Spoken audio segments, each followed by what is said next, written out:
કોને? આ ચંદ્રપાલને, કે તારાની સેવા કરવાની.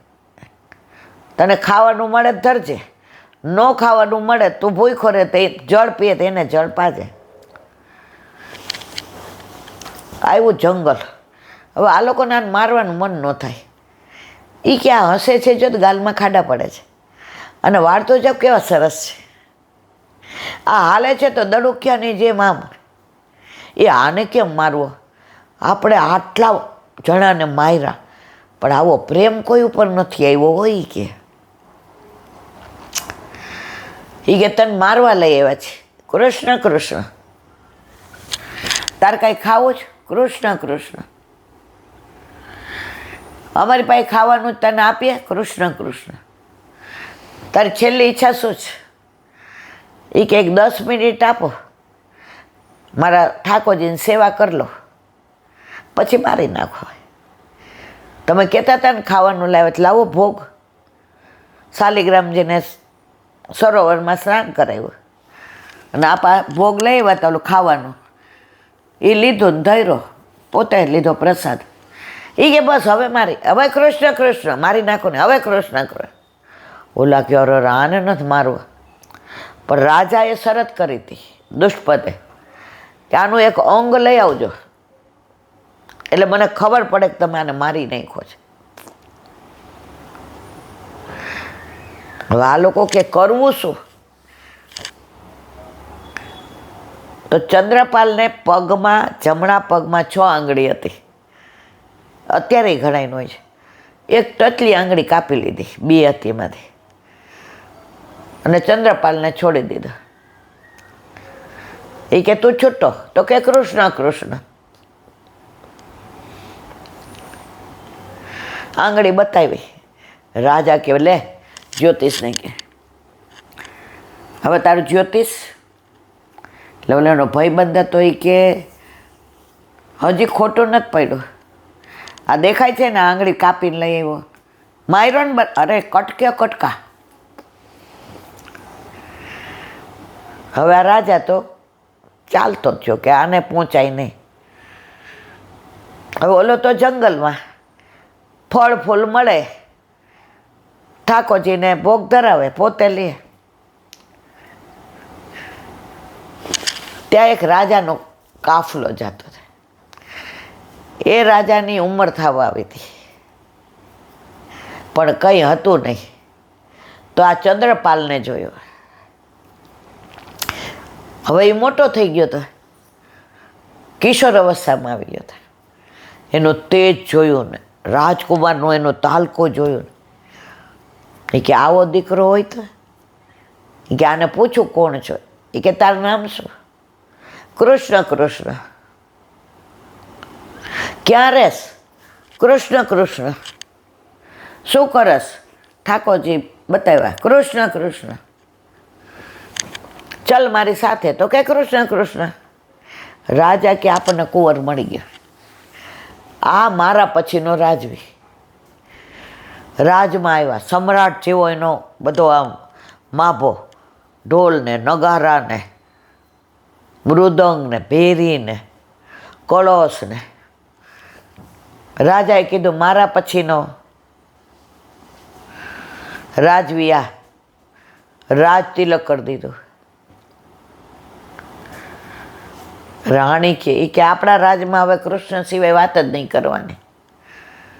બધાય બોલે રસ્તા મળે કૃષ્ણ કૃષ્ણ. આને તિલક કરી દીધું. રાજા કે તું રાજા મારા પછી. એ કે કૃષ્ણ કૃષ્ણ. મારું સર્વસ્વ કૃષ્ણ છે, બીજું કંઈ બોલે જ નહીં. હવે દુષ્ટપદને ખબર પડી કે આ રાજા તો કર ઉઘરાવા દર વખતે આવે છે, કર દેવા. આ વખતે આવ્યો નથી ને પાછો કોને રાજા બનાવ્યો? કે હવે મારે આને તપાસ કરવી પડશે. ત્યાં આવ્યા તો તિલક કરીને ચંદ્રપાસ તો બેઠા હતા, તો આમ તેજના તખારા. અરે આ તો ઓલો જ છે. એ કે આને મારી નાખું, આને તો જોઈએ જ નહીં. મારે ઓલો જ્યોતિષ ખોટો, મારી દીકરીની આને થોડું આને પરણાવું, આને તો નહીં જ પરણાવું. એવા તમારે તો બહુ સરસ કુંવર છે. શું નામ? તો કે કૃષ્ણ. ક્યાંથી લાવ્યા? તો કે કૃષ્ણ. એ કે શું કૃષ્ણ? એ કે છે હું કહું છું. એ કે મારી એક તમન્ના છે. કે શું? કે તમારું આ રાજવી મારો દીકરો મદન છે એની હારે દોસ્તી કરે અને આપણે બે રાજા ભાઈ હતું. બોલા કે અમને વાંધો નથી. એ કે તમે તો રહ્યો અહીં 2-3 દી. એ કે આ ચંદ્રહાસને મોકલો, હું 2-3 દી તમારી મહેમાન ગતિ માણું. હું કાગળ લખી દઉં એટલે એની આગતા સ્વાગતા એવી કરે. એટલે આ દુષ્ટપદે કાગળ લખી અને કીધું વાંચવાનો નહીં રસ્તામાં, તું મદનને દેજે. ઓલો કે સારું. રાજા કે તું થોડા દી મહેમાન ગતિ માણી આવ, હું તને તેડવા આવીશ. દુષ્ટપદ કે હું 1-2 દી તમારી મહેમાન ગતિ કરીને જાઉં. હવે રસ્તામાં ઓલો કાફલો અડધે આવ્યા એટલે બધાને ભૂખ લાગી. એટલે ચંદ્રહાસને કીધું કે હવે કે બધા જમવા બેઠા. તો સૈનિકોએ કહ્યું કે હવે નજીક જ છે, તો અમને કીધું તો તમને ભાગોળે વળાવીને આવવાનું, તો હવે અમે જઈએ. કે જાઓ આ નગરી. હા. એ કે કાંઈ વાંધો નહીં. ખાધું એટલે ઠાકોરજીને ભોગ ધરાવી લીધું. ઊંઘ આવી તો એક ઝાડની નીચે, અને હવે તો યુવાન થઈ ગયો હતો, દેખાવ ને રૂપ ને તમે જુઓ તો એનું રાજાનું આમ તગારા મારે એવું કપાળ ને.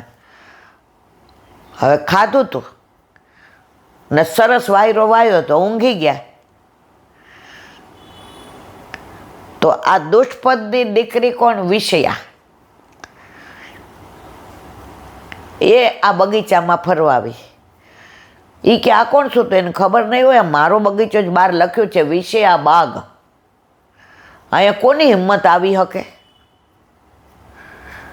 કુંવરી આવીને જોયું, એટલા મસ્ત રીતે ચંદ્રહાસ સૂતા હતા.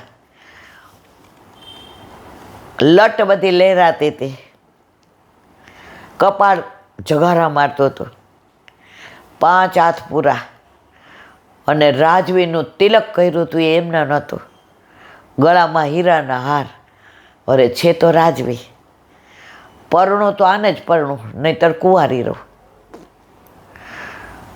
હવે આ ચંદ્રહાસ ઓલી ચિઠ્ઠી આપી હતી એ વાંચવાની ના પાડી હતી, એટલે અહીંયા ભરાવી હતી. એ કે જોઉં તો ખરી ચિઠ્ઠીમાં કોણ છે. તો આ જે વિષયા હતી દુષ્ટપદની, એણે ચિઠ્ઠી વાંચી. અંદર લખ્યું હતું, પ્રિય બેટા મદન, આ ચંદ્રહાસ પહોંચે એક ક્ષણનો વિલંબ કર્યા વિના 20 વિના ચંકો તેને આપી અને કાર્યને પૂરું કરજે. મારી રાહ જોતો નહીં. આવા કાર્યમાં રાહ ન જોવાની હોય. હું આવું ત્યારે બધું કાર્ય પૂર્ણ થઈ ગયું હોવું જોઈએ. વિષયા કે આને વિષ આપવાનું. આ રાજકુંવર આવું રૂપ નથી જોયું, આવું તેજ નથી જોયું. ના ના ના ના ના, આ તો મારો પતિ બનવાને લાયક. એટલે પહેલાં છે ને કાજળથી લખતા, આંખમાં જે અંજન છે ને એનેથી લખતા. તો આ કાગળ અંજનથી લખ્યો હતો. એટલે આ વિષયા એ પોતાના અંજનથી વિષ હતું ને એની બાજુમાં યા લખી નાખ્યું. શું થઈ ગયું? મદન આ આવે રાજકુમાર એટલે વિષયા વિના સંકોચ એને આપી દેજે. વિષયા કોણ? રાજાની દીકરી, દુષ્ટપત્ની, મદનની બેન.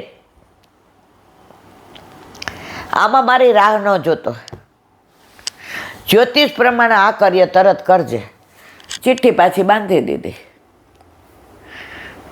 હવે ચંદ્રહાસો આવ્યા. મદન ભૈયા, હા હા હા, આવો આવો આવો. આ ચિઠ્ઠી આપી છે મને સમ્રાટે, લાવો ચિઠ્ઠી વાંચી. એક પળનો વિલંબ કર્યા વિના, મારી રાહ જોયા વિના આ કાર્ય જલ્દી પૂર્ણ કરજે. હવે વિષના બદલે વિષયા. જો આણે સુધાર્યું ન હોત તો વિષ આપી દેત, પણ વિષયા એટલે મારી બેન.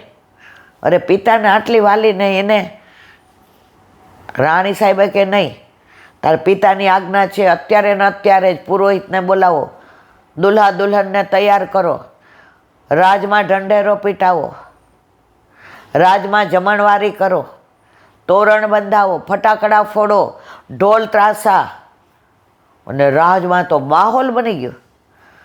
અને સાંજે તો દુલ્હા દુલ્હનના લગ્ન થઈ ગયા અને આખી રાત બધી વિધિ ચાલી. રાજાએ કીધું હવે હું જાઉં. રહ્યો ને 2-4 દી, પણ આને પેટમાં તેલ રેડાડું હતું કે આણે કામ તમામ કર્યું કે નહીં. રાજમાં આવ્યા તો તોરણ ને પતાકા ને સુગંધ ને ચારે બાજુ મીઠાઈની સુગંધ ને બધા રાજી રાજીને રેડ ને. શું છે, કોરીના લગ્ન થઈ ગયા. હે મદન, આ શું કર્યું? તો કે તમે તો ચિઠ્ઠી મોકલી હતી કે ચિઠ્ઠી વાંચીને વિષયાના અને તરત વિષયા આપી દેજે. મેં મારી બેન આપી દીધી, વાંચ્યું, મારાથી આવી ભૂલ થઈ, વિષના બદલે વિષયા લખાઈ ગયું. હવે આને મારી નાખો, આને જીવતો. આવો છોકરો જ મારે ન જોઈએ. આ ફૂટપાથ થયો, એ રાજાબાઈ નો તોય મારી તોલે તો ન જ આવે ને. અને ઓલા જ્યોતિષનું જ્યોતિષ રગડી નાખો. આખો દી કૃષ્ણ કૃષ્ણ કૃષ્ણ. ચંદ્રપાલને કહેવો તમે હવે અમારા જમાઈ કહેવાય, તો કે કૃષ્ણ કૃષ્ણ. હવે તો તમને અમારે માન આપવું પડે, કૃષ્ણ કૃષ્ણ. બોલો શું આપું? કૃષ્ણ કૃષ્ણ. હા, અમારા રાજમાં હવે બધા કૃષ્ણ મંદિરો, હવે બીજી વાત જ નહીં. પણ એની પહેલાં એક વાત માનવી પડશે. આ ભોગ તૈયાર છે ને, એ ગામની બહાર અમારે કુળદેવી છે, એને ધરાઈ આવો. તો કે કૃષ્ણ કૃષ્ણ. હા, તમે કૃષ્ણ માનીને ધરજો, પણ જાઓ. એ કે કૃષ્ણ કૃષ્ણ. લીધો હાથમાં થાળ, જલ્લાદોને બોલાવ્યા. એ કે હવે કેવું ના પડે.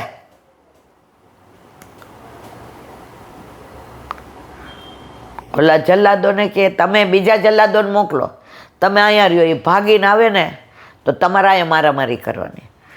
ઓલાએ કીધું જે પહેલો આવે દેવીને ભોગ ધરવા,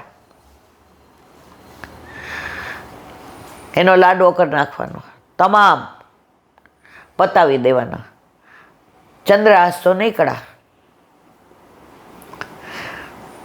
હવે પાછળથી ને પુરોહિત આવ્યા. એ કે રાજા અત્યારે પળ ક્ષણ ઘડી એવા છે કે જો તમે ચંદ્રહાસને સિંહાસન પર બેસાડો અને એના હાથે મુગટ મદનને ધરાવે તો મદન 100 વર્ષ સુધી રાજ કરે. રાજા કરે મેં ચંદ્રહાસને તો મારવા. એ કે મદન દોડ, પાછો બોલાય આવ. હવે ચંદ્રહાસ પહેલા દોડીને કોણ પહોંચ્યું? મદન. જલ્લાદોએ બારી કોને નાખ્યો? મદનને. હવે સમાચાર આવ્યા, જલ્લાદો કે મદનને પૂરો કર. ચંદ્રહાસ આવ્યા, કેમ આવું? એ કે મારવા તમને મોકલા હતા, પણ આવું થયું, ગેરસમજ. રાજા 2 હાથ પકડીને બેસી ગયા, માથા પછાડે. આ કૃષ્ણ કૃષ્ણ મારે નહોતું જોઈતું, મારે એને મારો જમાઈ નહોતો બનાવવો, મારે જ્યોતિષ ખોટું પાડવું હતું. હું હારી ગયો, મારો એકનો એક દીકરો વધેરાઈ ગયો. ચંદ્રહાસ, બસ હવે મારી જિંદગી નથી પૂરી થઈ. મદનને કાંઈ ન થાય, કૃષ્ણ કૃષ્ણ.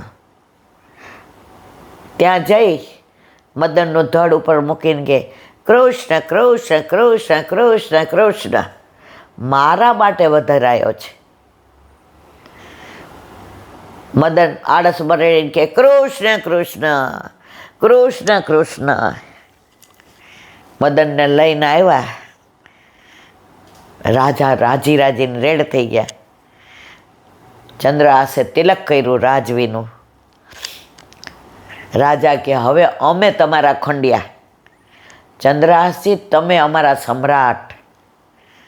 ચંદ્રહાસ કે કૃષ્ણ કૃષ્ણ બધાનો સમ્રાટ આ એક જ છે, કૃષ્ણ કૃષ્ણ. તો કે બધાએ બોલ્યા રાજ, દિવાન, સેનાપતિ, દરબારી, પ્રજા, દાસ, દાસીઓ, રાણી, મદન, વિષ્યા, કૃષ્ણ કૃષ્ણ કૃષ્ણ કૃષ્ણ કૃષ્ણ કૃષ્ણ કૃષ્ણ કૃષ્ણ. રજા માગી. જે રાજમાં જાય ત્યાં કૃષ્ણ કૃષ્ણ કૃષ્ણ.